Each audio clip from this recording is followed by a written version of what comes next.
Assalamualaikum warahmatullahi wabarakatuh. Innal hamdalillah nahmaduhu wa nasta'inuhu wa nastaghfiruh wa na'udzu billahi min shururi anfusina wa min sayyiati a'malina. Man yahdihillahu fala mudilla lahu wa man yudlil fala hadiya lahu.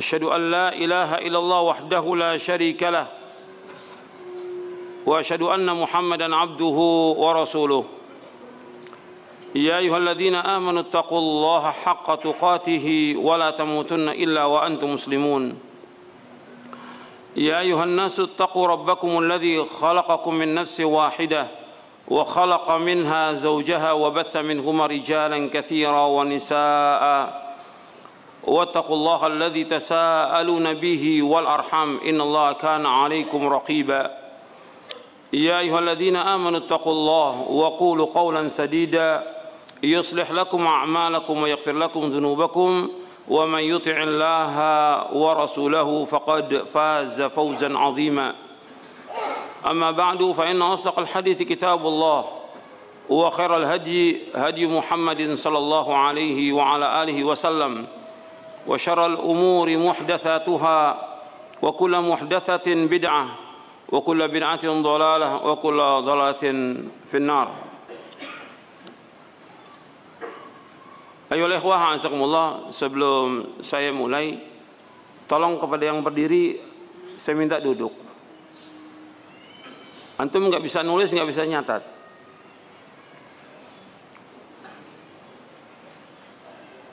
Nggak bisa antum ngaji sambil berdiri. Tolong duduk, yang di belakang juga duduk.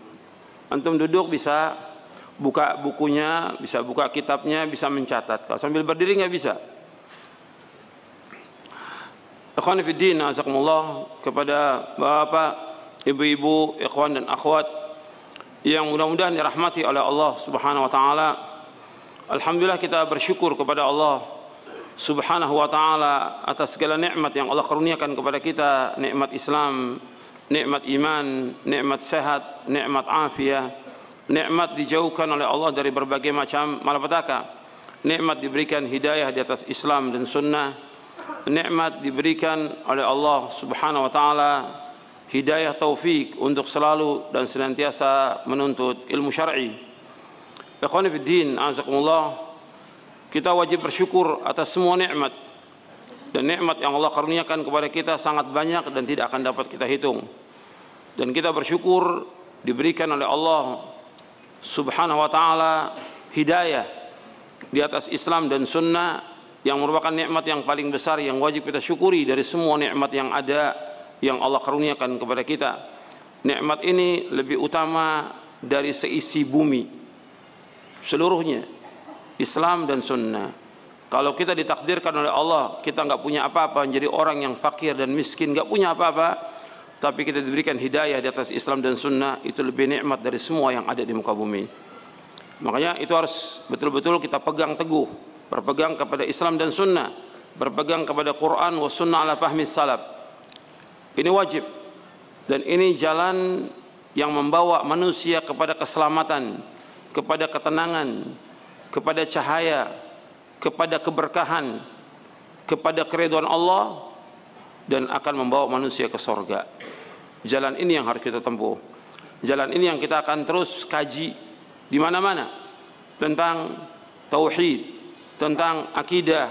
Ini harus terus diulang ribuan kali karena banyak kaum muslimin yang tidak paham tentang ini. Karena kajian-kajian yang ada banyak yang sifatnya umum, kajian umum.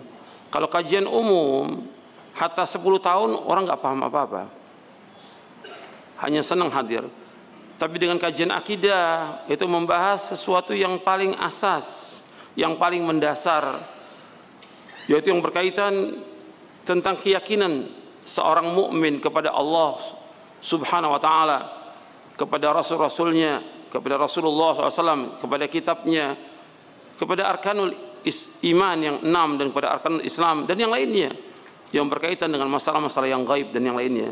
Ini wajib diyakini dan kita harus paham. Karena kalau kita nggak paham, bagaimana kita akan melaksanakan ibadah kepada Allah dengan sebenarnya? Karena keyakinan-keyakinan yang ada di masyarakat, banyak keyakinan-keyakinan yang rusak, keyakinan yang menyimpang dari akidah Ahlussunnah wal Jamaah, keyakinan yang kalau tidak diingatkan dan terus demikian dan mereka mati dalam keadaan syirik, nggak akan diampuni dosanya oleh Allah Taala. Makanya ikhwan fillah, azakumullah, kita mengkaji tentang akidah ini meskipun sudah pernah dikaji harus terus diulang. Jadi nggak cukup sekali, 2 kali, 100 kali nggak cukup, ribuan kali.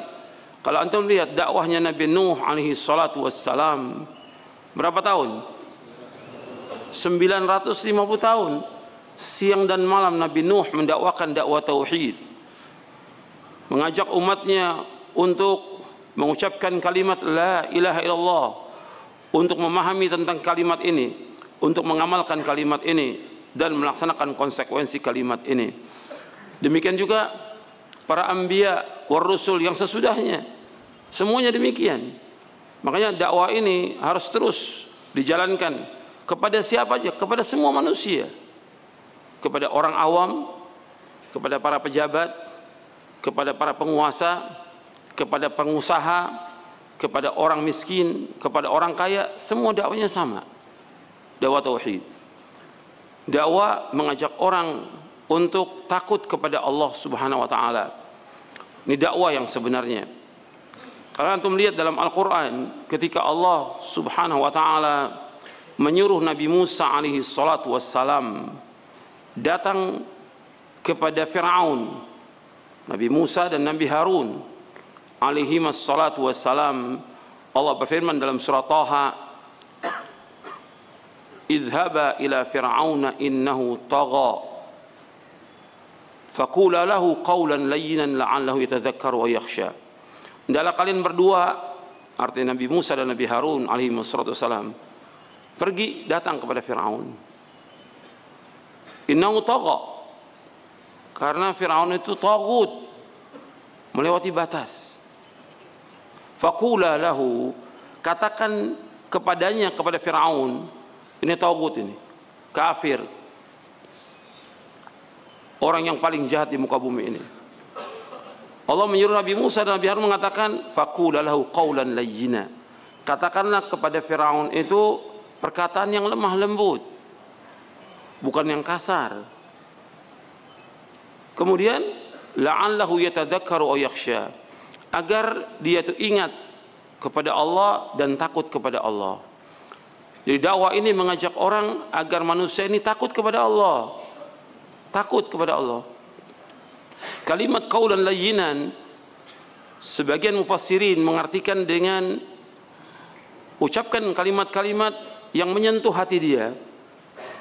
Sebagian lagi seperti perkataan Ikrimah dan juga yang lainnya, artinya ajak dia untuk mengucapkan kalimat la ilaha illallah. Ajarkan Fir'aun untuk mengucapkan kalimat la ilaha illallah agar dia ingat kepada Allah dan takut.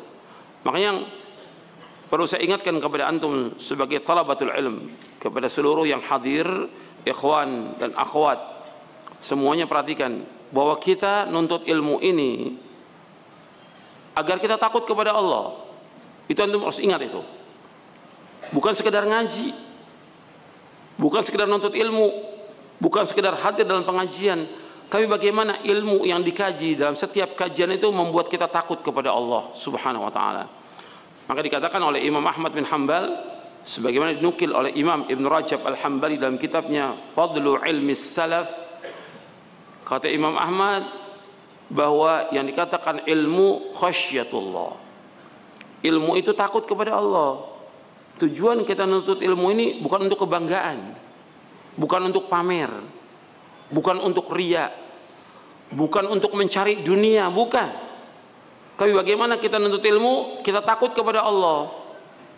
Tumbuhkan itu, takut kepada Allah. Dan juga membersihkan hati kita. Makanya Nabi Musa disuruh oleh Allah datang kepada Fir'aun dalam surah An-Nazi'at. Apa katanya? Faqul hal laka ila an tazakka wa ahdiyaka ila rabbika fatakhsha. Maukah aku tunjuki engkau untuk membersihkan hati kamu Karena Firaun sombong, supaya bersih hatinya dengan masuk dalam agama Islam ini. Faqul hallaka ila anta zakka wa ahdiyaka ila rabbika fatakhsha. Antum bisa lihat dalam surah An-Nazi'at.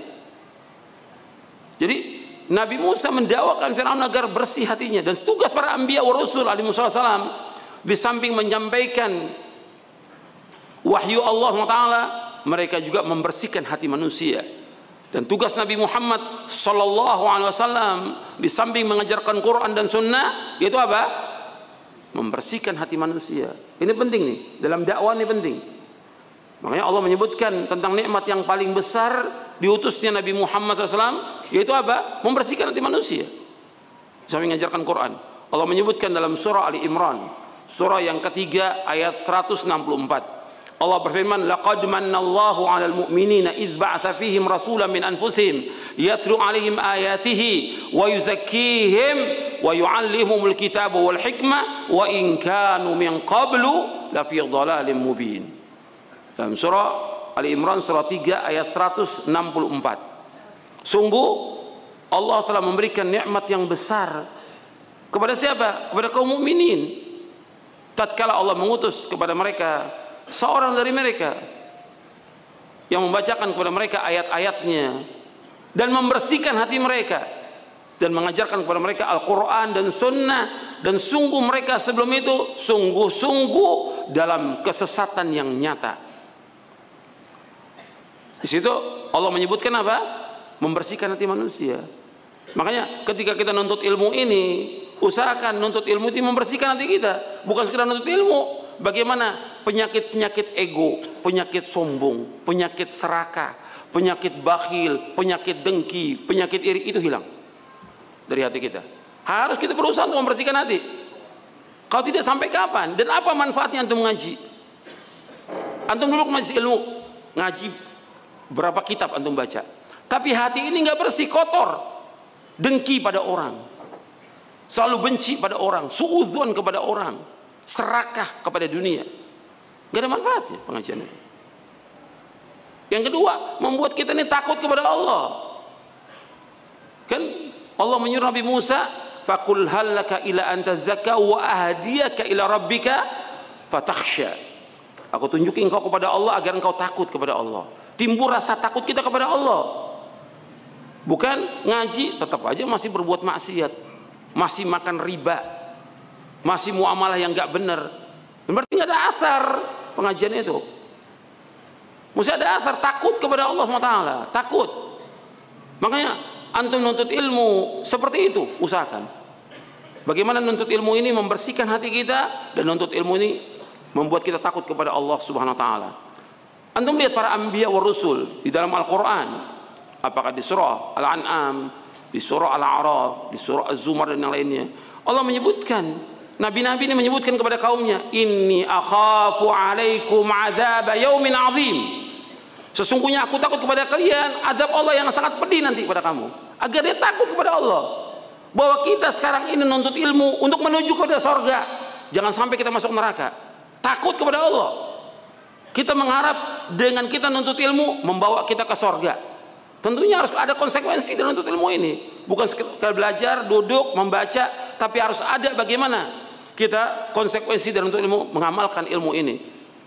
Hak Allah kita penuhi dan hak manusia kepenuhi.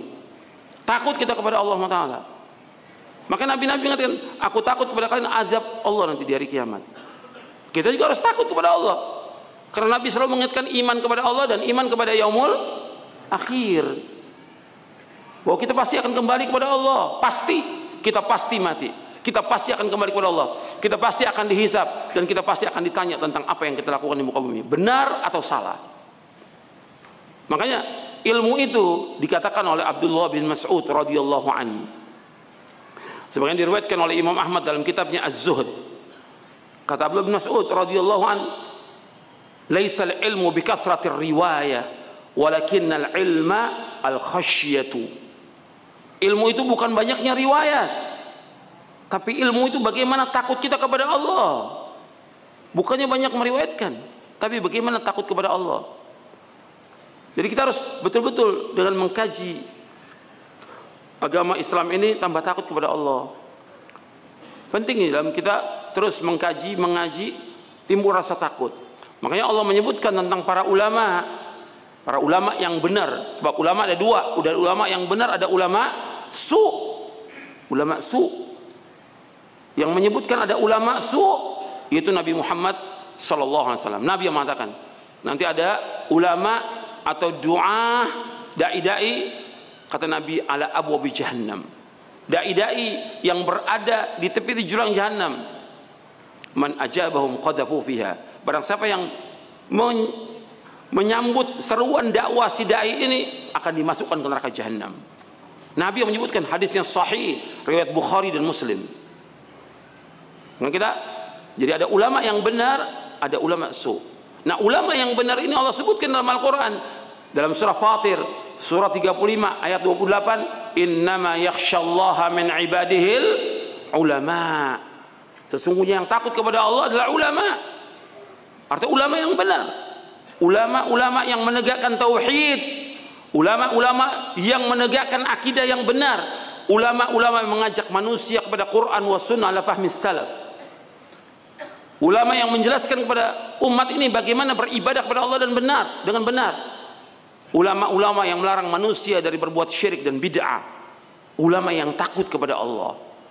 Itu yang Allah sebutkan dalam Al-Quran dalam surah Fatir surah 35 ayat 28, innama yakhsyallaha min ibadihil ulama. Sesungguhnya orang-orang yang takut kepada Allah adalah para ulama. Ini ulama yang benar, ulama-ulama yang takut kepada Allah subhanahu wa ta'ala, bukan ulama-ulama yang tamak kepada dunia dan tidak takut kepada Allah dan juga tidak punya ilmu. Banyak orang menyebut dirinya jajaran majelis ulama tapi nggak punya ilmu sama sekali. Dai, ustadz nggak punya ilmu. Nggak boleh dalam Islam. Justru mereka ini akan merusak agama Islam dari dalam. Allah menyebutkan syarat seorang itu berdakwah harus punya ilmu. Terutama ilmu tentang apa? Tentang tauhid, tentang akidah yang benar, harus punya. Kalau dia nggak tahu, jangan masuk di majelis ulama, jangan masuk di jajaran majelis ulama, jangan kemudian jadi dai. Nggak boleh. Karena Allah menyebutkan dalam Al-Quran, di dalam surah Yusuf surah 12 ayat 108, Allah berfirman, qul hadhihi sabili ad'u ila Allahi ala basiratin ana wa man ittaba'ani wa subhanallahi wa ma ana minal musyrikin. Allah menyebutkan qul hadhihi sabili, katakanlah ini jalanku, ini caraku, ini manhajku, mengajak manusia ke jalan Allah. Itu mengajak manusia untuk mengucapkan dua kalimat syahadat, asyhadu an la ilaha illallah wa asyhadu anna Muhammad Rasulullah. Memahami tentang agama, ad'u ilallah, aku mengajak manusia ke jalan Allah. Kalau mengajak manusia ke jalan Allah, yang mengajak kepada Quran, mengajak kepada sunnah, mengajak kepada pemahaman yang benar, ad'u ilallah ala basiratin, dengan dasar ilmu dan keyakinan, ana wa man ittaba'ani, aku dan orang-orang yang mengikuti aku, wa subhanallahi wa ma ana minal musyrikin, maha suci Allah dan aku tidak termasuk orang yang berbuat syirik. Di sini disebutkan kalimat qul hadhihi sabili, ini jalanku. Ini Nabi disuruh Allah ucapkan kepada semua manusia, ini jalanku, ini caraku, ini manhajku. Mendakwakan apa? Mendakwakan tauhid, mendakwakan akidah yang benar. Ad'u ilallah, aku ajak manusia semua ke jalan Allah. Mengajak kepada Quran, mengajak kepada sunnah, mengajak kepada agama yang hak, kepada pemahaman yang benar. Ad'u ilallah. Kalimat ad'u ilallah mengajak kepada apa? Kepada dakwah yang hak, bukan kepada pribadi.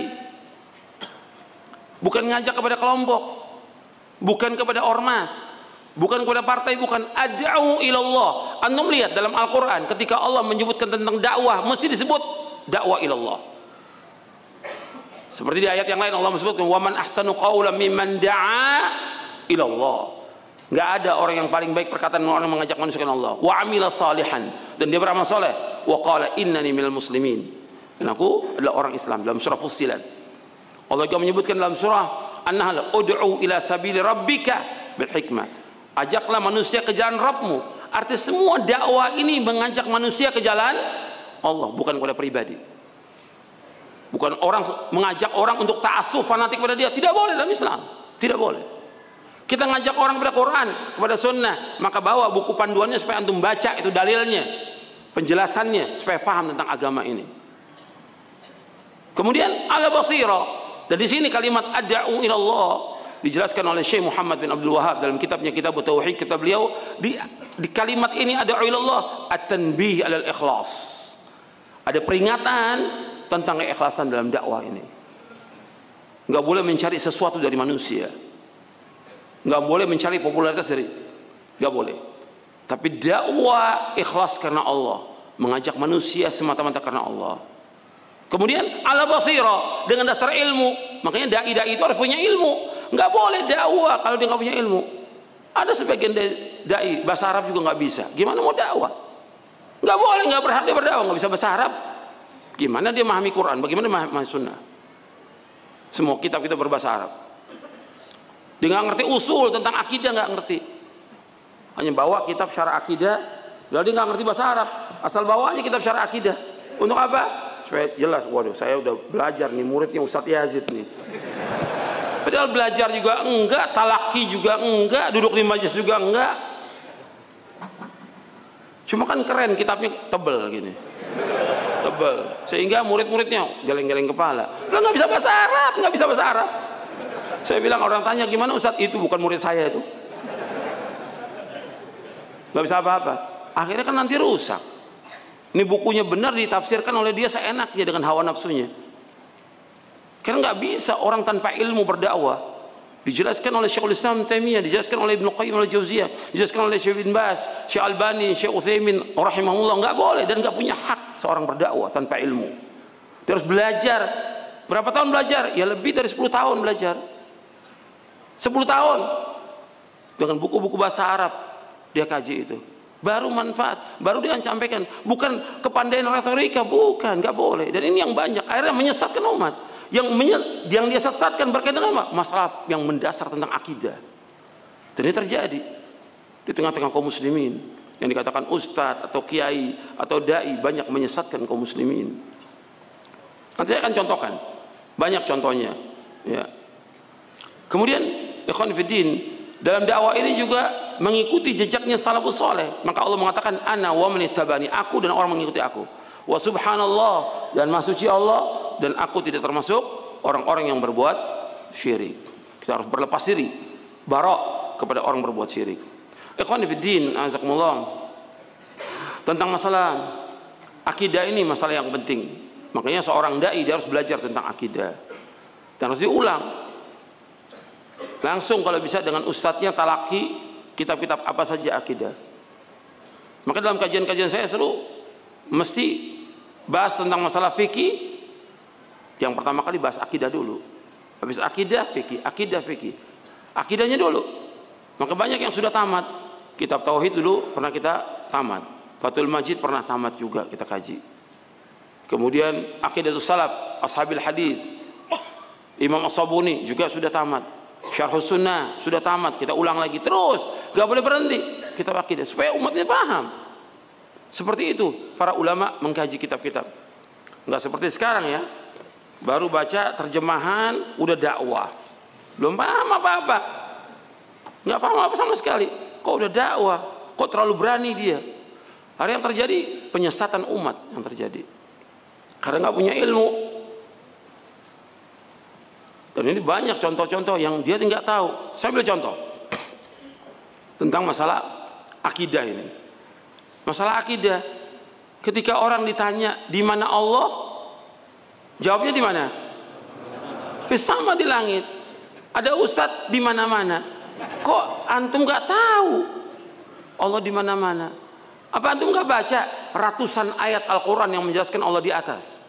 Sabbihisma rabbikal a'la, sucikan Allah yang maha tinggi. Allah mengatakan di surah yang sudah hafal tiap hari, ayat kursi, di akhirnya bagaimana? Wahwal aliyul azim, Allah yang maha tinggi dan maha besar. Itu dia apa? Allah berfirman, ilaihi yas'adul kalimut thayyib wal amal shalih yarfa'u. Terangkat kalimat semua yang baik itu dan amal saleh terangkat ke langit. Allah di langit. Ketika dia sujud, dia baca subhan rabbiyal a'la, maha suci Allah maha tinggi. Kok masih pendapatnya Allah di mana-mana? Ini yang seperti ini merusak akidah. Ini pemahaman ini sesat dan kufur. Sesat dan kufur. Mengatakan Allah di mana-mana. Enggak boleh. Allah mengatakan dalam Al-Quran, Allah yang mengatakan di 7 ayat Allah mengatakan, yaitu Allah istiwa di atas arsy. Dalam surah Taha Allah berfirman, Ar-Rahmanu 'alal arsy istawa. Allah Ar-Rahman istiwa di atas arsy.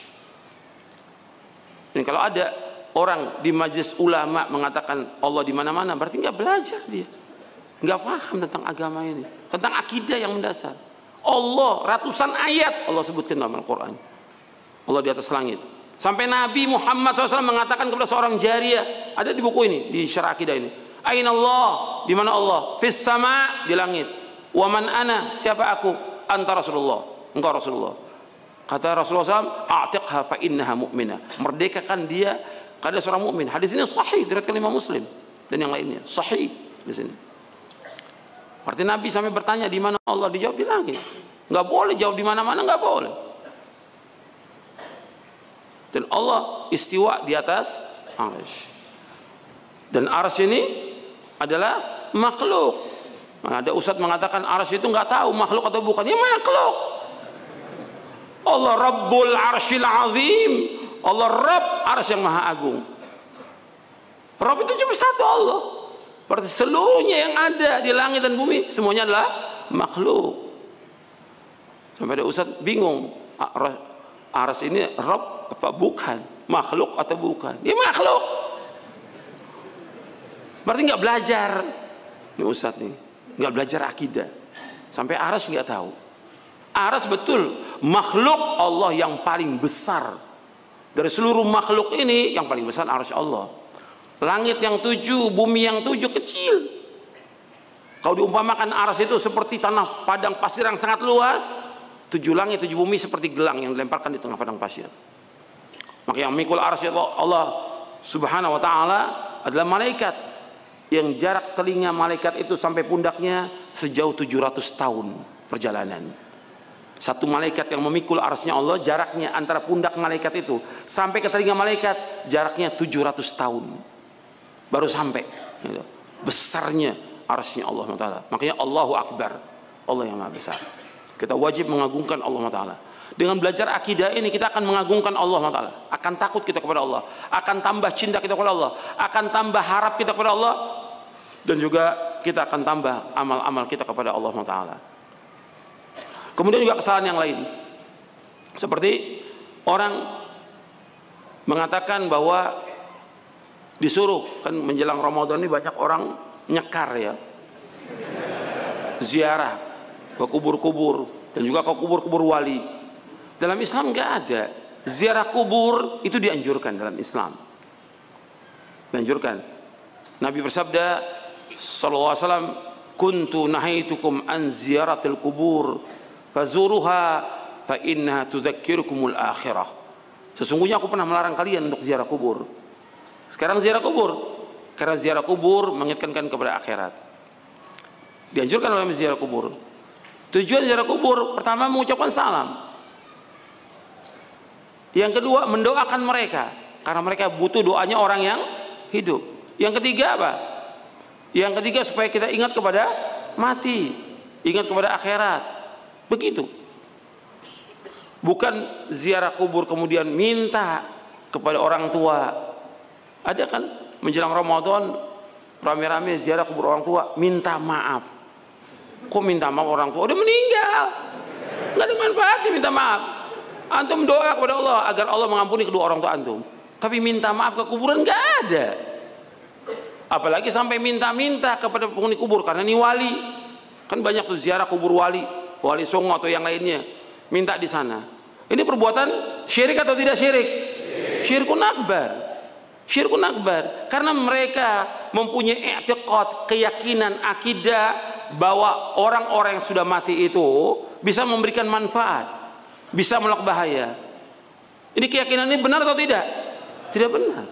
Orang yang hidup aja nggak bisa memberikan manfaat.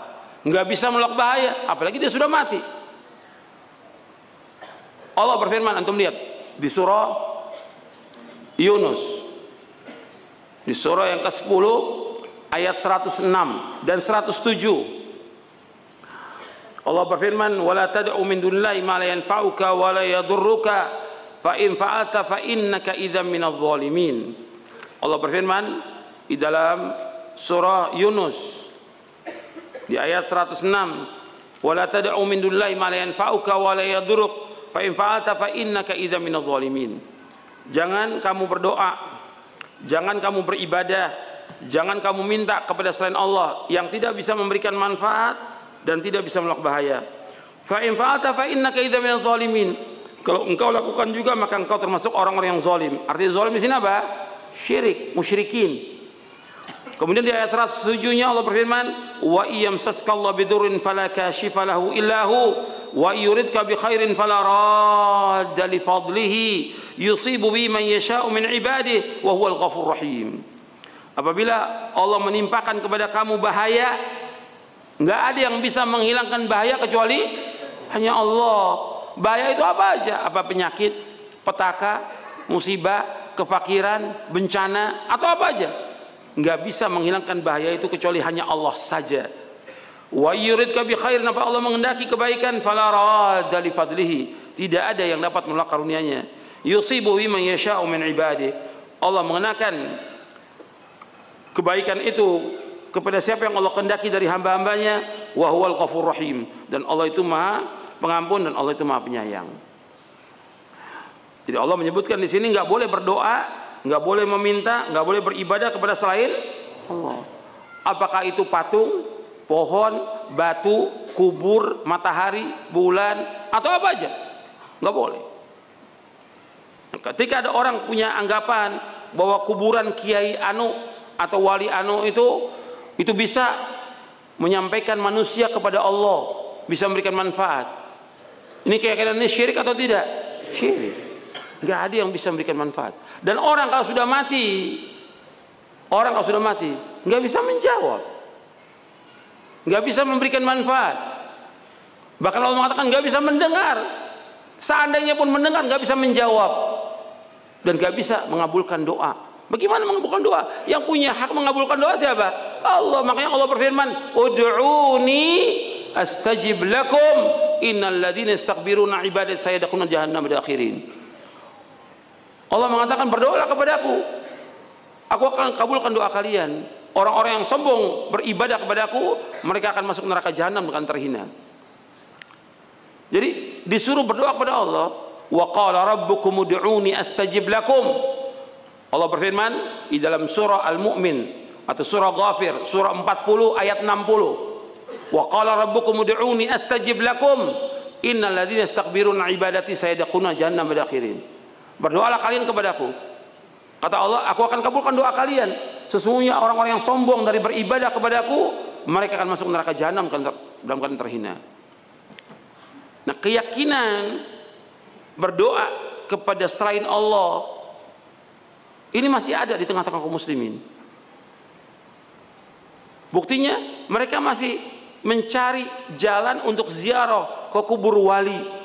Perhatikan ya, saya tidak melarang orang ziarah kubur karena Nabi membolehkan ziarah kubur. Perhatikan itu. Yang dipresisikan oleh para ulama tentang perempuan boleh ziarah kubur atau tidak. Sebagian ulama mengatakan perempuan tidak boleh ziarah kubur, sama sekali nggak boleh. Itu pendapat orang-orang Najd, artinya ulama Najd, nggak boleh sama sekali. Adapun yang lain mengatakan boleh, tapi nggak boleh sering-sering. Pendapat yang kedua ini kuat, boleh tapi nggak boleh sering-sering. Nah sekarang ziarah kubur sudah saya jelaskan. Nah yang nggak boleh ziarah ke kubur tertentu seperti kubur wali atau kiai atau habib atau yang lain, yang dia punya keyakinan bahwa kubur itu bisa memberikan manfaat, bisa menolak bahaya, bisa melariskan dagangan, bisa membuat dia enteng jodohnya, atau membuat dia bisa sembuh penyakit, atau bisa naik jabatan. Tentu bisa lihat nanti menjelang pilkada orang datang ke kubur-kubur wali itu minta. Ini syirik atau tidak? Syirik. Dan ini kenyataan masih ada yang seperti itu. Bukan satu bis, puluhan bis mereka ziarah. Ziarah kubur. Kalau safar tidak boleh. Safar. Yang boleh safar itu hanya ketiga masjid. Kata Nabi SAW dalam hadis yang sahih riwayat Bukhari, Muslim dan yang lainnya. Kata Nabi SAW, la tushaddur rihalu illa ila thalathat masajid. Masjid hadza wa Masjidil Haram wa Masjidil Aqsa. Kata Nabi, tidak boleh mengadakan perjalanan safar kecuali tiga masjid. La tushaddur rihalu ila thalathat masajid. Tidak boleh mengadakan perjalanan safar dengan tujuan ibadah kecuali tiga masjid. Masjidku itu Masjid Nabawi, yang kedua Masjidil Haram, yang ketiga Masjidil Aqsa. Artinya kita niat safar ke sana, kita ingin ibadah dengan sholat yang wajibnya, kalau kita Masjidil Haram dengan kita umroh dan yang lainnya, dan juga kita melaksanakan ibadah-ibadah yang lain yang sesuai dengan sunnah, itu mendapatkan ganjaran yang besar. Kalau Masjid Nabawi sekali sholat mendapatkan 1000 kali dari masjid yang lain seluruh dunia. Kalau Masjidil Haram sekali kita sholat sama dengan 100.000 kali dari seluruh masjid yang ada seluruh dunia ini. Kalau Masjidil Aqsa 250 kali. Itu boleh ke masjid. Adapun masjid yang lain seluruh dunia semua sama. Nggak ada perbedaan. Nggak ada masjid ini punya keutamaan, nggak ada. Semuanya sama masjid itu. Yang beda hanya 3 ini yang Nabi sebutkan dan hadisnya sahih. Kalau masjid aja nggak boleh kita ngadakan perjalanan safar, mau keluar kota, udah masjid bagus. Di sana kalau kita sholat mendapatkan pahalanya 1000 kali umpamanya. Nggak ada. Coba kecuali Masjid Nabawi. Kalau masjid aja nggak boleh kita ngadakan perjalanan safar, apalagi kuburan. Nah, kuburan kan orang datang ke kuburan Wali Songo itu dari satu kota ke kota lain dengan mengharapkan sesuatu. Gak boleh, karena Allah mengatakan di sini tidak boleh beribadah, tidak boleh berdoa, tidak boleh kita meminta kepada selain Allah. Kalau lakukan juga masuk syirik atau tidak? Syirik. Nah, orang-orang yang datang ke kubur itu, ini masih keyakinan masih ada atau tidak? Masih jutaan diyakini oleh kaum muslimin. Dan tokohnya para ustadz, para kiai ini punya keyakinan bahwa itu bisa memberikan manfaat, bisa menolak bahaya, bisa mudahkan urusan, sampai nangis di sana. Bahkan ada yang tawaf di sana, ada yang sampai cium-cium kuburannya. Ini terjadi, waqi' nyata. Gitu. Allah sebutkan orang yang beribadah kepada selain Allah, apakah itu kuburan atau patung atau yang lain, mereka nggak bisa menjawab. Antum lihat dalam surah Fatir. Antum lihat. Kita ini bicara tentang akidah, supaya lurus akidah kita, supaya kita nggak salah. Ini contoh-contoh yang saya sebutkan. Antum lihat di surah Fatir, surah 35, ayat 13, ayat 14, 13 akhir. Allah berfirman, "Walladzina tad'una min dunihi ma yamlikuna min qitmir, in tad'uhum la yasma'u du'aakum." Walau sami'u mastajabu lakum wa yaumal qiyamati yakfuruna bisyirkikum wa la yunabbi'uka mithlu khabir. Orang-orang yang kalian berdoa kepada selain Allah, mereka tidak memiliki meskipun hanya setipis kulit ari. Arti korma itu, kalau korma itu butir korma dibuka, itu di bijinya itu ada yang tipis namanya kulit ari, kitmir. Orang-orang yang kalian berdoa kepada nggak punya apa-apa, nggak bisa menciptakan apa-apa. Yang bisa menciptakan hanya Allah SWT. Yang memberikan rezeki hanya Allah. Yang mengatur alam semesta hanya Allah. Yang memiliki langit dan bumi hanya Allah SWT. Yang kalian berdoa kepada Allah nggak bisa. Mereka nggak punya apa-apa. Kalau kita berdoa meminta sesuatu, mesti kepada yang punya. Kalau yang nggak punya, nggak bisa memberikan sesuatu. Allah yang punya segala sesuatu, kita minta kepada Allah. Tapi orang-orang yang berdoa kepada selain Allah, mereka nggak punya, meskipun hanya setipis kulit ari. In tad'uhum la yasma'u du'aakum. Kalau kalian berdoa kepada mereka, mereka nggak mendengar doa mereka. Orang-orang di kubur dengar nggak? Nggak dengar dia. Kalau kita disuruh ucapkan salam, karena syariat Nabi menyuruh untuk ucapkan salam. Tapi kalau dia mendengar doa kita, nggak bisa kita memperdengarkan kepada mereka. Tapi doa kita dengar oleh Allah SWT untuk mereka. Tapi kita minta kepada mereka, mereka nggak mendengar. Bahwa Allah menyebutkan di surah Fatir juga bahwa wa ma anta bimusmi'in man fil kubur, engkau nggak bisa memberikan pendengaran kepada orang yang dikubur. Di ayat 22-nya, ayat 22. Wa ma anta bimusmi'in man fil kubur, engkau nggak bisa memberikan pendengaran kepada orang yang dikubur.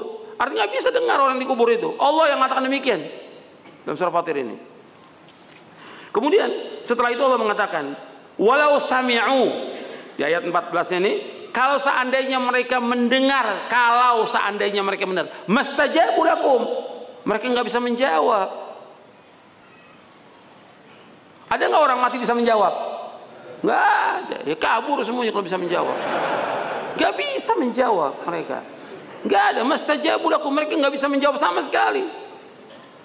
Apalagi meminta sesuatu nggak bisa menjawab. Mereka susah dikubur itu sedang ditanya oleh Allah. Ada yang mendapatkan nikmat, ada yang mendapatkan siksa di kubur itu.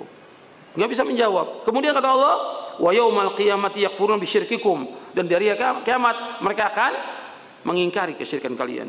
Wa la yunabbi'uka mithlu khabir. Nggak ada yang bisa mengabarkan seperti Allah yang Maha Pemberi kabar. Ini baru 2 contoh ya. Masih banyak lagi keyakinan-keyakinan kaum muslimin yang akidahnya rusak ini. Mereka menyembah, mengagungkan, mengkeramatkan patung, kubur, batu, pohon, dan lainnya. Ini syirik besar. Ada juga perusak akidah yang lain, yaitu mereka berlebihan kepada orang-orang soleh. Sampai kuburnya disembah, seperti yang tadi saya contohkan. Kemudian juga praktek-praktek sihir masih banyak di Indonesia ini. Dukun-dukun, paranormal. Ini akidah di antara kaum muslimin masih percaya. Dan anehnya lagi, si dukun dipanggil oleh orang kita apa? Kiai. Dukun dibilang kiai. Atau habib atau yang lain. Kalau dukun, ini dia sudah mengerjakan perbuatan yang kufur kepada Allah. Apalagi kalau dia tukang sihir, hukumannya di zaman Umar bin Khattab dipenggal lehernya. Tukang sihir itu. Mendatangi dukun nggak boleh. Hukumnya haram. Orang mendatangi dukun nggak diterima sholatnya berapa hari? 40 hari. Kemudian juga orang percaya juga pada jimat-jimat. Ini keyakinan ini. Dan masih banyak lagi, ya, keyakinan-keyakinan kepada orang-orang yang sudah mati juga masih banyak. Baik itu tawasul maupun tabarruk. Mereka menganggap barokah tentang kuburnya atau yang lainnya. Ya khana fiddin, azakumullah, kita mengkaji tentang akidah Ahlussunnah wal Jamaah ini supaya lurus, karena banyak orang mengaku dia akidahnya Ahlussunnah wal Jamaah. Tapi kalau kita lihat bukan Ahlussunnah wal Jamaah. Yang ada apa? Ahlul Furqah wal Bid'ah. Ahlussunnah itu orang mengikuti sunnah. Ternyata kalau kita lihat ngaku di Ahlussunnah wal Jamaah mengikuti sunnah atau tidak? Tidak mengikuti sunnah. Yang diikuti bid'ah. Jamaah, mereka juga nggak ikut jamaah, nggak ikut para sahabat. Justru mereka mengikuti dari guru-gurunya, kiainya, yang mereka taklid kepadanya. Dalam Islam nggak boleh. Yang kita ikut dalil dari Quran dan Sunnah.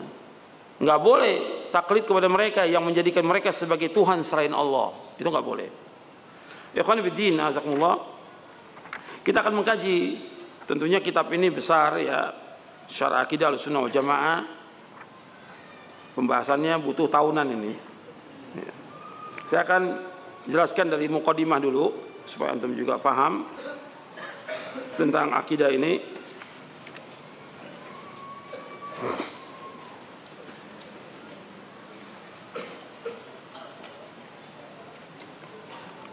Antum lihat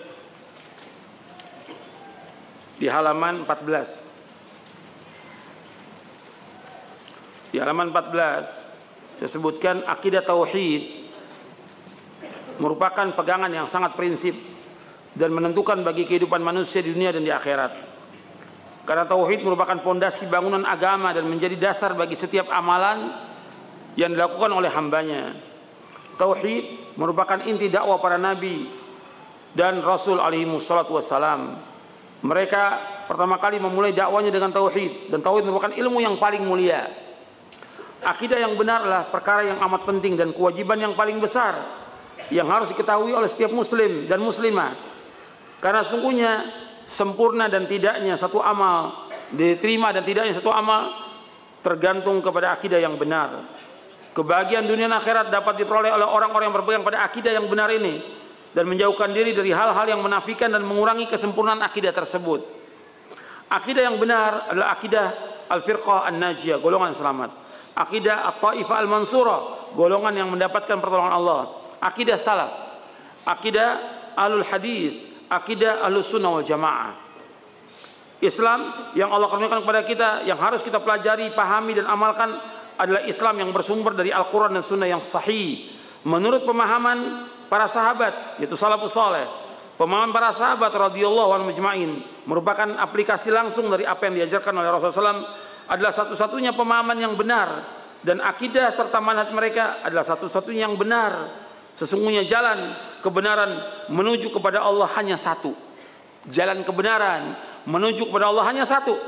Sebagaimana sabda Rasulullah SAW tentang hadis iftiraqul ummah, tentang perpecahan umat, an Auf bin Malik radhiyallahu an qala Rasulullah SAW, iftaraqatil yahudu ala 71 firqatan fa wahidatun fil jannah wa 70 fil nar. وافترقت النصارى على 72 فرقة ف71 في النار وواحدة في الجنة والذي نفس محمد بيده لا تفترقن أمتي على 73 فرقة وواحدة في الجنة و72 في النار قيل يا رسول الله من هم قال الجماعة. Dari sahabat Auf bin Malik radhiyallahu anhu berkata, Rasulullah SAW bersabda, umat Yahudi berpecah belah menjadi 71 golongan. Maka hanya satu golongan yang masuk surga dan 70 golongan masuk neraka. Umat Nasrani berpecah belah menjadi 72 golongan dan 71 golongan masuk neraka dan hanya satu golongan yang masuk surga. Dan demi Allah yang jiwa Muhammad berada di tangannya, sungguh akan berpecah belah umatku menjadi 73 golongan. Hanya satu golongan yang masuk surga dan 72 golongan masuk neraka. Rasulullah SAW ditanya, wahai Rasulullah, siapakah mereka satu golongan yang selamat? Rasulullah menjawab, al-jamaah. Hadis ini hasan, diriwayatkan oleh Ibnu Majah, dan ini lafadznya dalam Kitabul Fitan bab iftiraqul umam. Al-Lalikai dalam Syarah Ushul I'tiqad Ahlussunnah wal Jamaah, Ibnu Abi Asim dalam Kitabus Sunnah. Hadis ini hasan. Di sini disebutkan bahwa Yahudi yang masuk surga itu satu yang mengikuti Nabi Musa alaihissalam, yang mereka beriman kepada Allah, beriman kepada Nabi Musa dan mati dalam keadaan iman. Begitu juga umat Nasrani. Yang satu yang masuk surga itu yang beriman kepada Allah dan iman kepada Nabi Isa sebagai hamba dan rasulnya dan mati dalam keadaan Islam. Adapun umat Islam, Nabi menyebutkan berpecah menjadi 73 golongan. 72 masuk neraka, satu yang masuk surga. Dan 73 ini pokoknya ada 4. Yang pertama Khawarij, yang kedua Syiah, yang ketiga Qadariyah, yang keempat Murji'ah. 4 itu. Kemudian berpecah lagi mereka. Pokoknya ada 4 kata para ulama. Nabi nggak menyebutkan nama-namanya. Tapi para ulama menjelaskan yang pertama kali ya Khawarij, karena dia yang pertama kali memberontak kepada Utsman dan membunuh Utsman radhiyallahu anhu.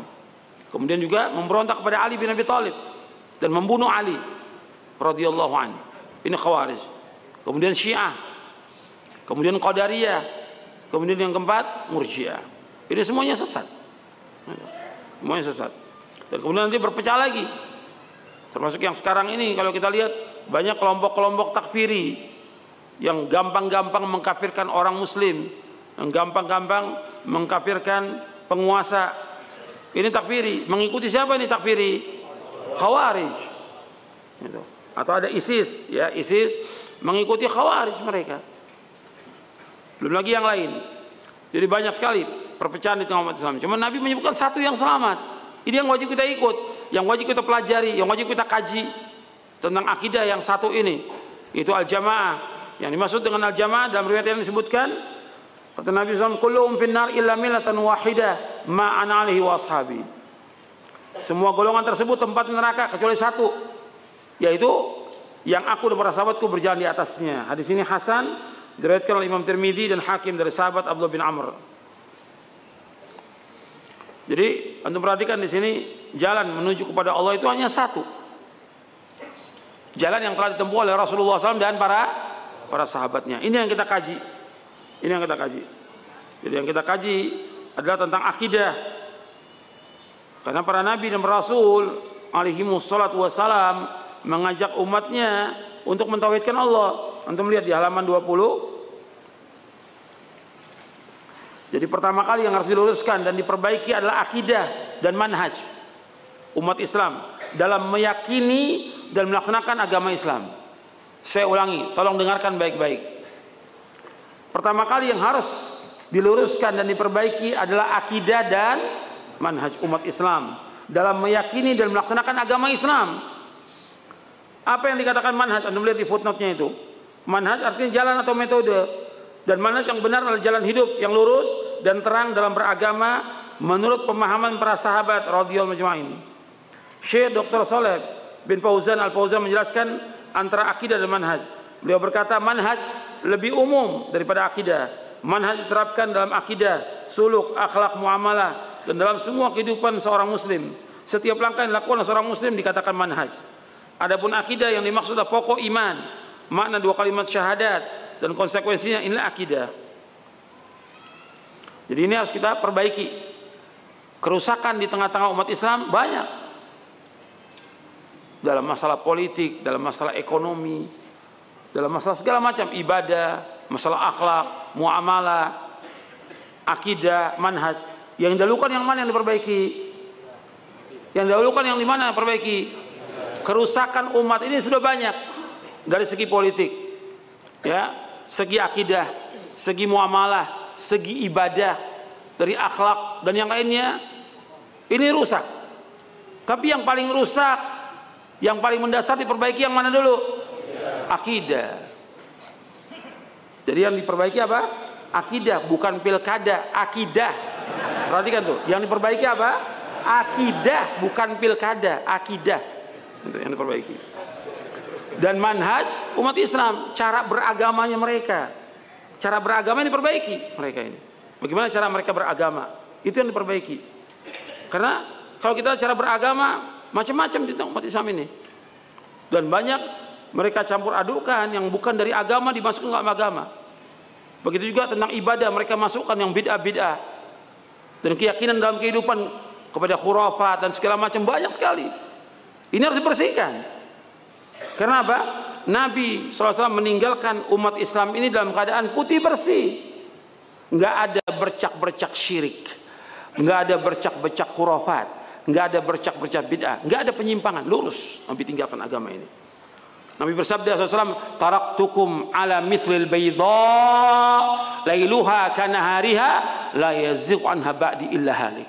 Kata Nabi SAW, aku tinggalkan kalian agama ini putih bersih, putih bersih, malamnya seperti siangnya.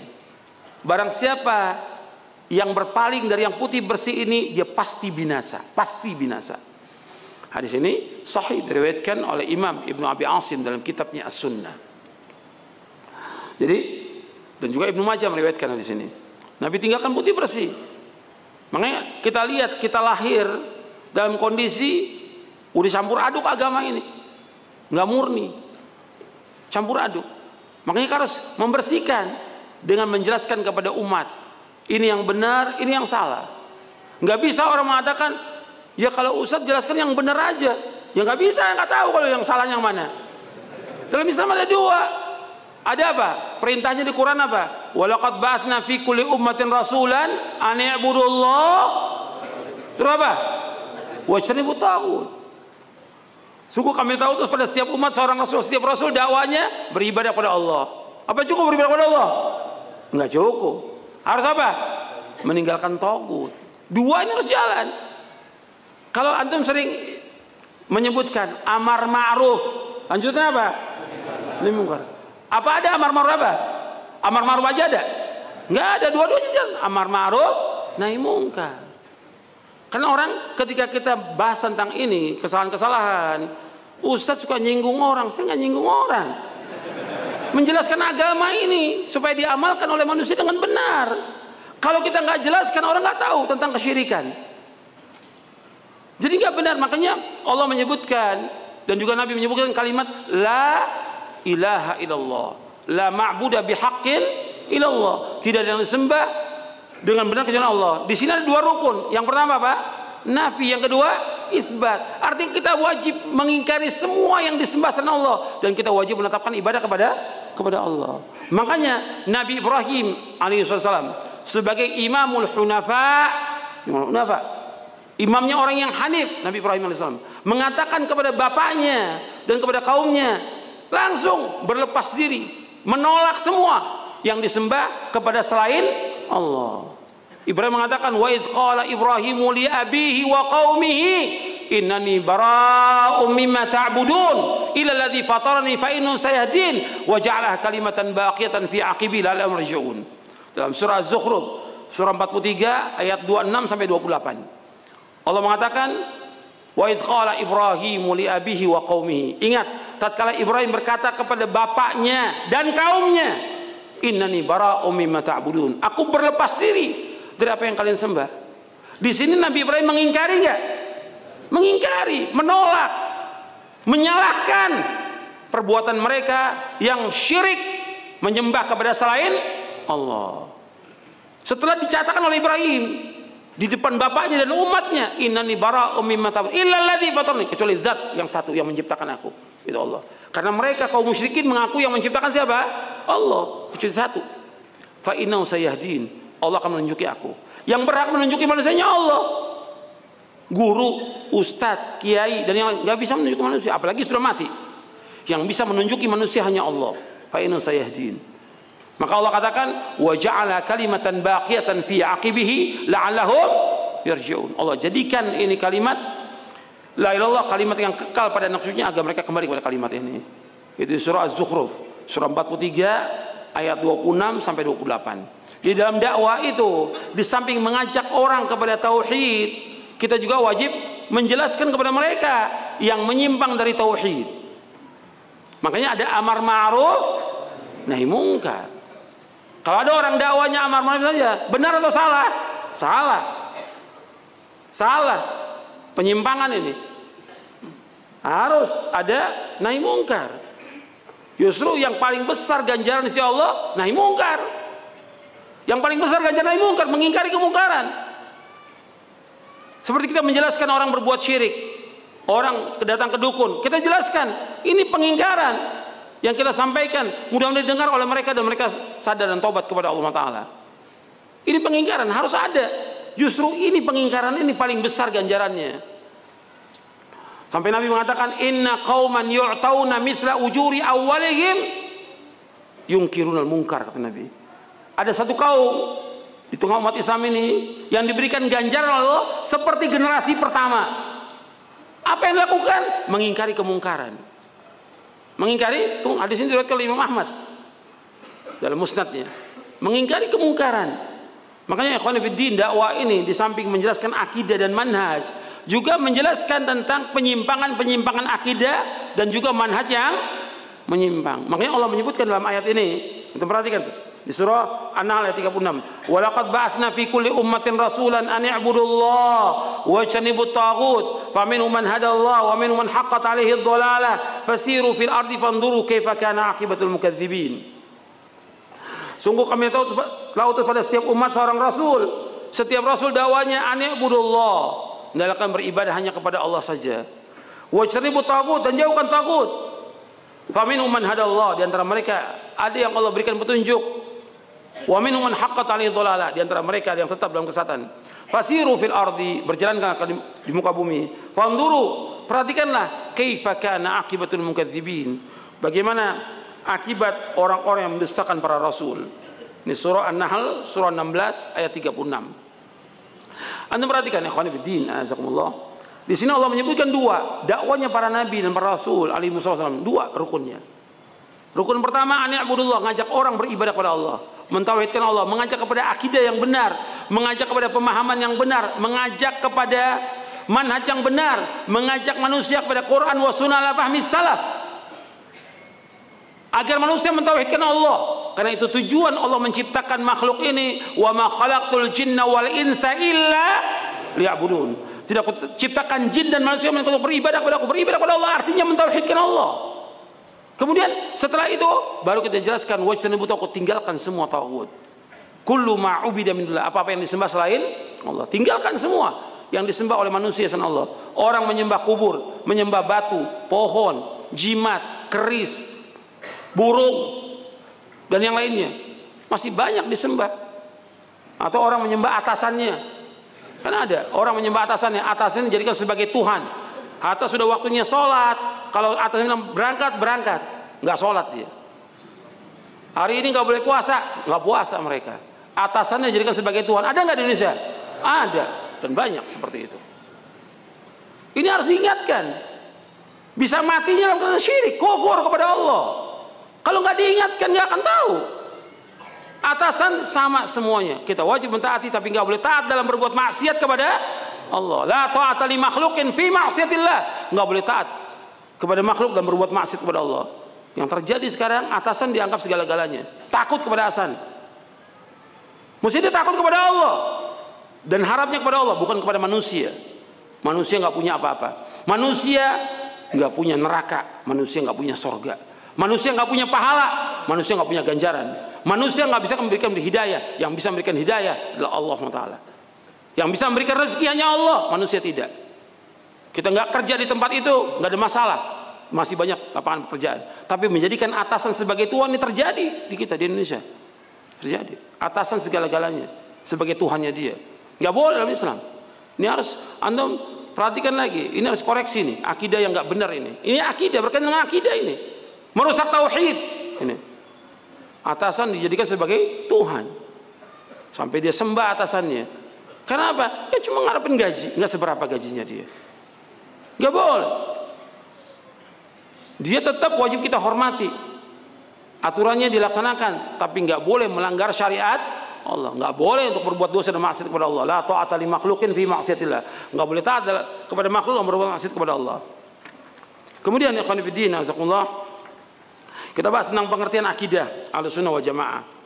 Karena tadi saya sebutkan ada orang-orang yang ngaku dia Ahlussunnah wal Jamaah, tapi kita lihat akidahnya jauh dari akidah Ahlussunnah wal Jamaah.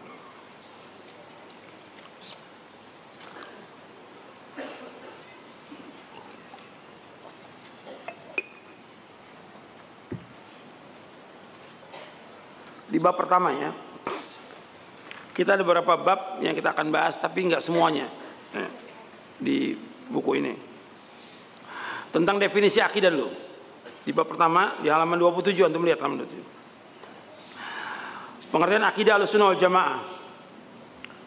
Definisi akidah.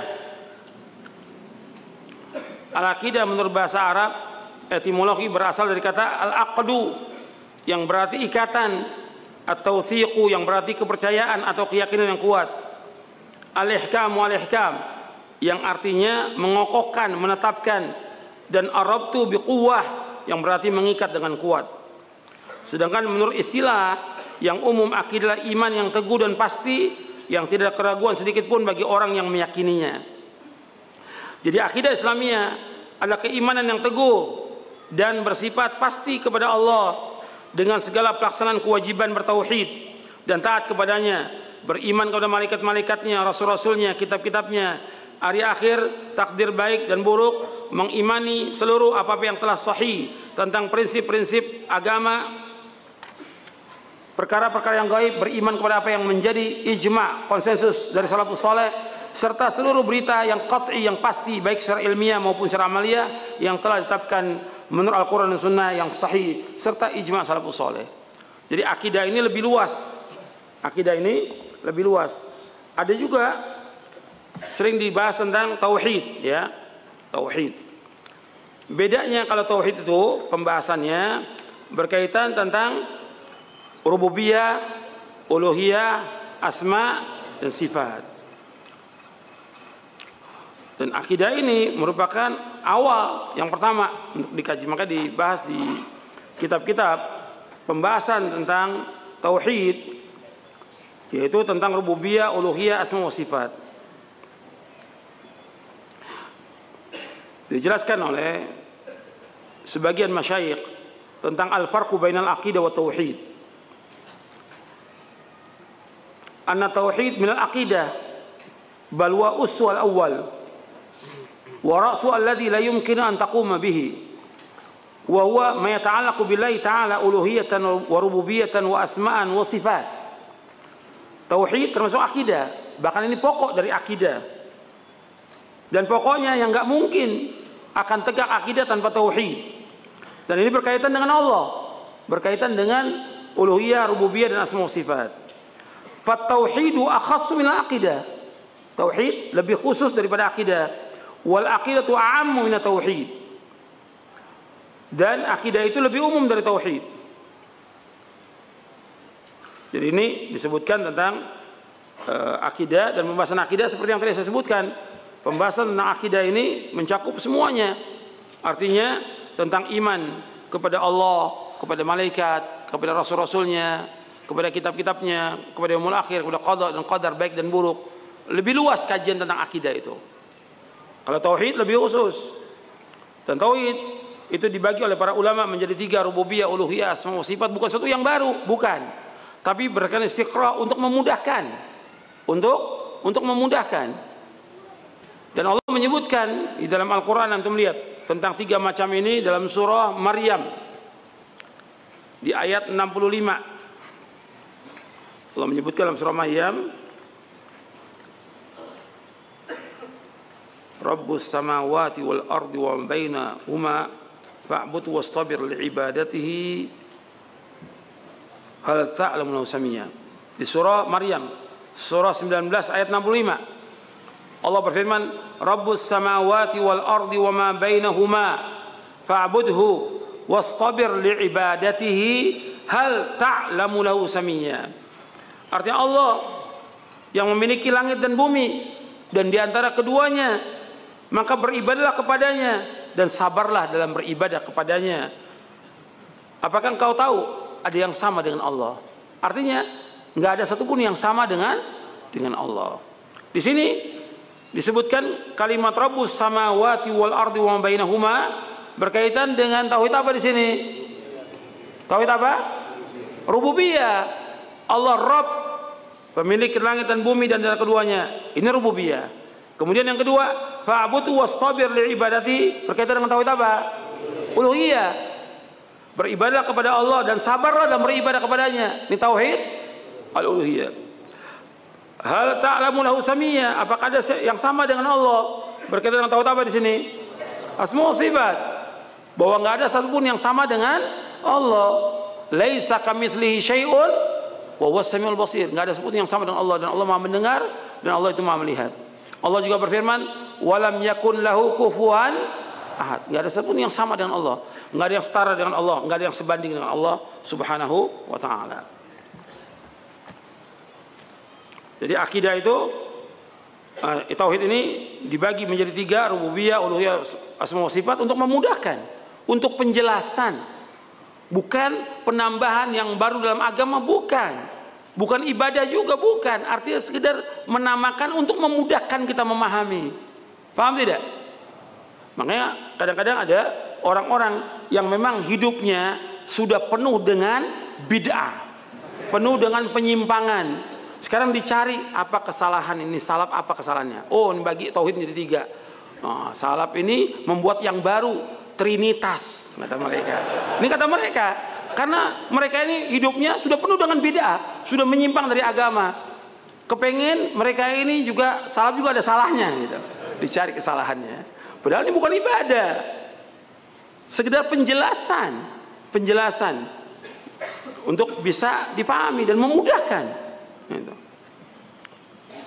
Kemudian, dan ini disebutkan oleh Syekhul Islam Taimiyah, Ibnu Qayyim dan yang lain untuk memudahkan, dan juga para ulama Ahlus Sunnah.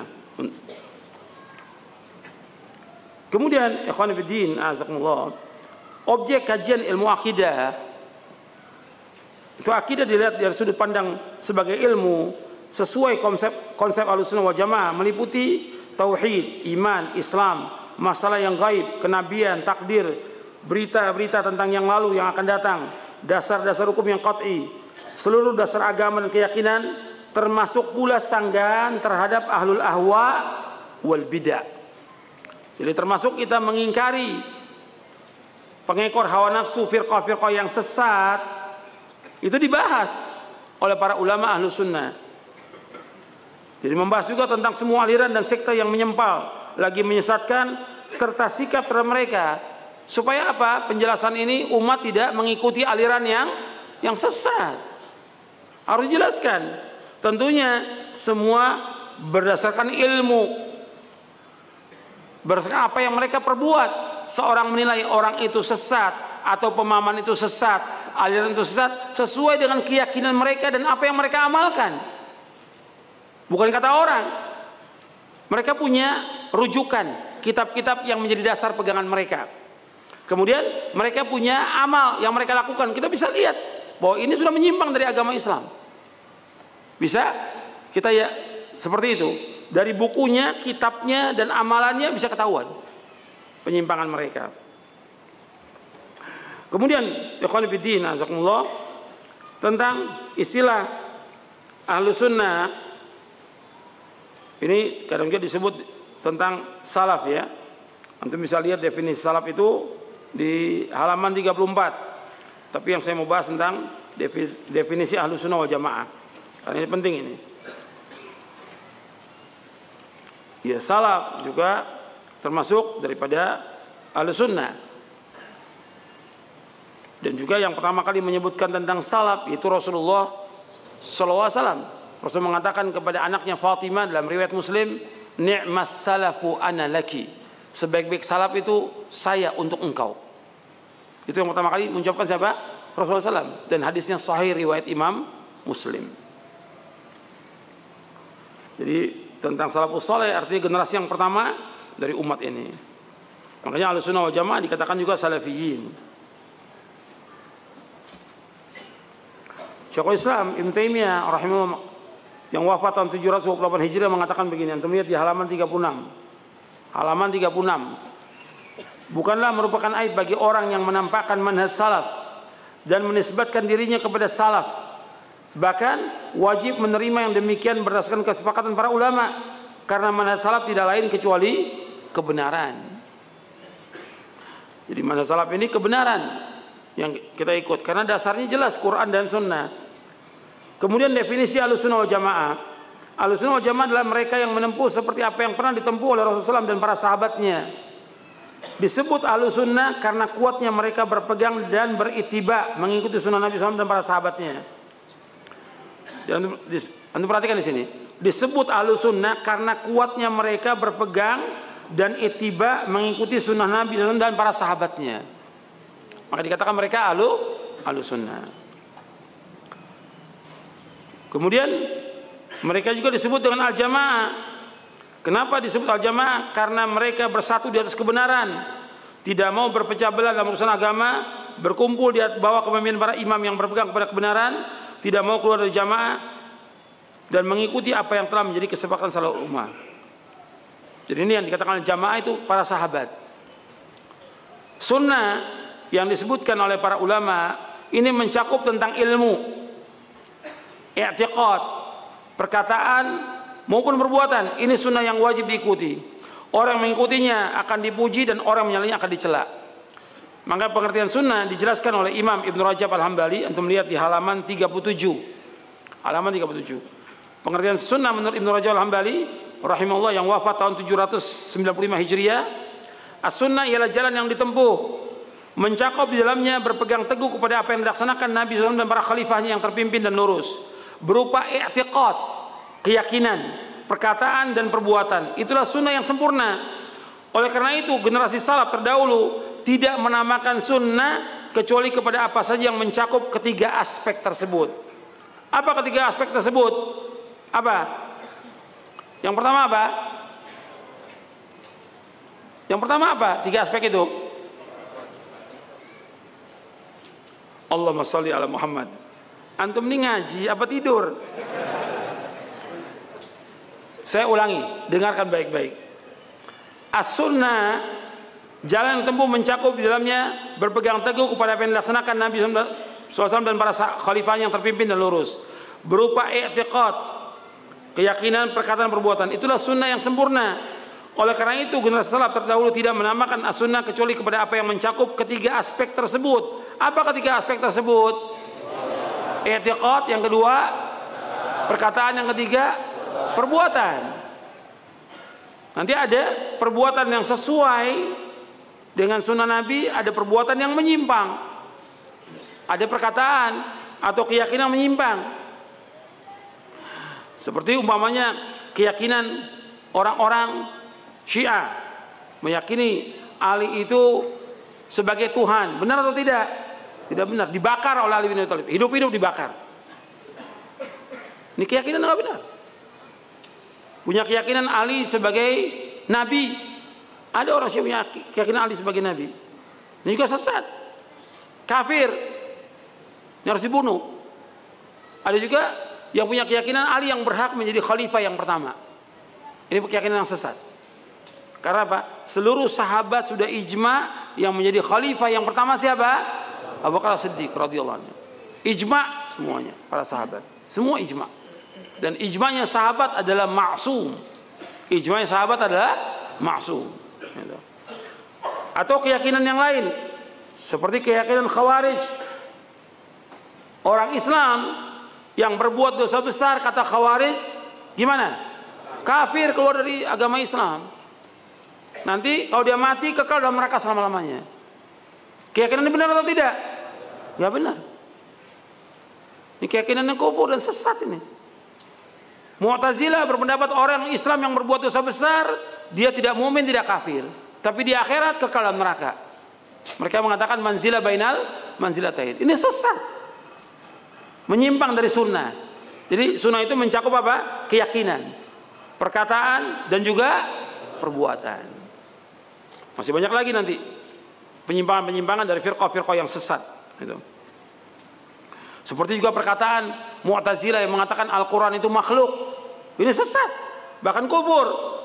Al-Quran kalamullah ghairu makhluk minhu bada' wa ilayhi ya'ud. Al-Quran kalamullah, bukan makhluk. Dari Allah datangnya dan kembali kepada Allah. Al-Quran kalamullah, Allah menyebutkan nama Al-Quran kalamullah. Dan kita wajib menetapkan sifat kalam bagi Allah yang sempurna. Jadi banyak perkataan, i'tiqad, perbuatan yang menyimpang. Makanya sunnah itu yang demikian, yang sesuai dengan apa dalil dari Quran Sunnah, itu yang benar. Yang tidak sesuai itu yang sesat. Dari i'tiqad, perkataan, perbuatan. Di antara tadi i'tiqad yang saya sebutkan tadi, bahwa orang sudah mati bisa memberikan manfaat segala macam. Ini i'tiqad benar atau tidak? Salah. Ini menyimpang dari sunnah. Makanya yang dikatakan ahlu sunnah itu orang yang berpegang teguh kepada sunnah Nabi SAW dan para sahabatnya. Yang dikatakan jamaah itu mereka berkumpul di atas kebenaran. Imam Abu Syama Asy-Syafi'i rahimahullah yang wafat tahun 665 Hijriah, beliau berkata, perintah untuk berpegang kepada jamaah maksudnya adalah berpegang kepada kebenaran serta mengikutinya, meskipun yang melaksanakan sunnah itu sedikit dan yang menyalahinya banyak. Karena kebenaran itu apa yang dilaksanakan oleh jamaah yang pertama, yaitu yang dilaksanakan Rasulullah SAW dan para sahabatnya, tanpa melihat kepada orang-orang yang menyimpang melakukan kebatilan sesudah mereka. Kata Ibnu Mas'ud radhiyallahu an, al jama'atu ma wafaqal haq wa in kunta wahdak. Jamaah itu yang sesuai dengan kebenaran meskipun engkau sendiri. Jadi kesimpulannya, Ahlussunnah wal Jamaah adalah orang yang mempunyai sifat dan karakter mengikuti sunnah Nabi SAW dan menjauhi perkara-perkara yang baru dan bid'ah dalam agama. Itu Ahlussunnah. Kalau dia setiap harinya siang dan malam melakukan perbuatan bid'ah dan syirik, ya nggak bisa dikatakan Ahlussunnah. Ya ahlus syirik wal bid'ah, nggak bisa dikatakan Ahlussunnah. Kalau Ahlussunnah itu yang mengikuti sunnah Nabi, berpegang teguh kepada sunnah Nabi, menjauhkan semua perkara yang bid'ah. Karena bid'ah ini tercela dalam agama, dan Nabi mengingatkan tentang bid'ah itu bukan sekali dua kali, terus menerus Nabi ingatkan. sampai dalam khutbah Jumat Nabi sering ingatkan kullu bid'atin dhalalah wa kullu dhalalatin finnar. Setiap bid'ah itu sesat dan setiap kesesatan tempatnya neraka. Terus Nabi ingatkan umatnya. Jadi nggak boleh orang menganggap remeh masalah seperti ini. Nah, ini yang kita bahas. Pembahasan akidah ini ya mencakup masalah ini juga. Masalah menjelaskan tentang bid'ah, tentang ahlul ahwa wal bid'ah dan menjauhkan mereka. Makanya kita ini ahlus sunnah mengikuti jejak salafus saleh, termasuk orang-orang yang kata Nabi orang-orang yang saleh. Di tengah-tengah orang yang jelek yang banyak sekali. Nabi bersabda SAW, unasun salihuna fi unasi su'in kathir ma ya'sim aktar mimma yuti'uhum. Orang-orang yang saleh yang berada di tengah banyaknya orang-orang yang jelek. Orang yang mendurhakai mereka lebih banyak daripada yang mentaati mereka. Ini riwayat sahih riwayat Imam Ahmad dan Ibnu Waddah. Hadis ini disahihkan oleh Syekh Ahmad Syakir dalam tahqiq Musnad Imam Ahmad. Jadi Anda perhatikan di sini. Kita berusaha memperbaiki yang diperbaiki oleh para dai, para ustadz yang menisbatkan dirinya kepada salaf, kepada ahlus sunnah. Yang diperbaiki apanya? Soal apa yang diperbaiki?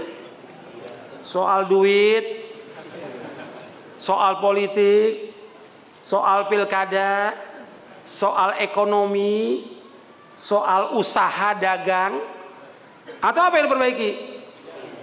Yang diperbaiki apa dulu? Akidah nomor 1. Yang dibahas akidah ini terus, nggak cukup setahun 2 tahun. Nabi Nuh aja 950 tahun. Kalau Nabi Muhammad SAW mendakwakan dakwah akidah, dakwah tauhid selama 23 tahun, ya kita kurang lebih 230 tahun. Untuk kita ini 230 tahun, kurang lebih lah. Karena nggak cukup. Dakwah ini nggak cukup setahun 2 tahun, perlu waktu perjuangan yang sangat lama. Cuma orang menganggap kan dulu udah pernah kita ngisi akidah, nggak cukup. Tetap ulang lagi. Jadi ini harus paham. Kita ini berusaha memperbaiki manusia. Makanya dikatakan oleh Rasulullah SAW tentang orang yang ghuraba, yang asing. Kan Nabi menyebutkan di sini, badal Islamu ghariba wa sayaudu kama bada ghariba fatuba lil ghuraba. Islam awalnya asing dan kelak akan kembali menjadi asing sebagaimana awalnya, maka beruntunglah bagi ghuraba, orang-orang asing. Hadis ini sahih riwayat Muslim dari sahabat Abu Hurairah. Ini orang-orang asing. Orang asing ini memperbaiki akidah manusia, memperbaiki. Makanya ketika orang-orang diperbaiki itu, ada di antara mereka yang menerima, ada yang menolak, ada yang mengingkari, ada yang mencela, ada yang menuduh, ada yang memberikan gelaran yang jelek. Sebagaimana yang dilakukan oleh Nabi Muhammad sama seperti itu. Jadi jangan kita berharap bahwa semua orang terima dakwah ini, enggak. Tapi dakwah ini dakwah fitrah. Secara umum manusia terima dakwah ini karena mudah untuk dipahami. Karena dalilnya Quran, Sunnah, ala pahami salaf. Jelas dalilnya, gamblang. Riwayatnya jelas, ayatnya antum bisa baca. Maka saya suruh buka ayatnya. Saya sebutkan nomornya, baca ayatnya supaya antum paham. Jelas dalilnya. Hadisnya juga jelas semua. Saya bawakan ada di sini. Riwayatnya sahih dan tidak sahihnya dijelaskan.